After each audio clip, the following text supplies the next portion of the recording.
മറന്നു കളടാ. ഞാനതൊക്കെ വിട്ടു. ഉവ്വ, വിട്ടു.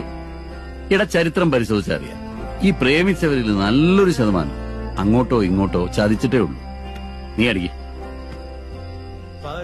മോനെ, മനുഷ്യരെ കാണുകയും സംസാരിക്കുകയും ഇടപെടുകയും ചെയ്യുന്നതാണ് ഏത് പ്രശ്നത്തിൽ നിന്ന് പുറത്തെടുക്കാനുള്ള ഏറ്റവും വലിയ മരുന്ന്, ഏറ്റവും വലിയ പ്രാർത്ഥന. എതിരെ നിൽക്കുന്നവന്റെ ഉള്ളെന്നറിയാൻ ശ്രമിച്ച എല്ലാരും പാവങ്ങളാ മോനെ, വെറും പാവങ്ങളാ. ലോകത്തുള്ള എല്ലാ പെണ്ണുങ്ങളെയും വെറുത്തുകൊണ്ടാ നാട്ടിൽ നിന്ന് വന്നത്. എന്നിട്ടിപ്പോ ഞാൻ ചെയ്യുന്നത് എന്തെല്ലാമാണ് ജീവിതം നമ്മളെ കൊണ്ട് ചെയ്യിക്കുന്നത്. ഞാൻ ഇച്ചിരി പഴയ ആളായതുകൊണ്ടാവും നിങ്ങൾ പറഞ്ഞതങ്ങ് കിട്ടിയില്ല. അല്ല, ഞങ്ങള്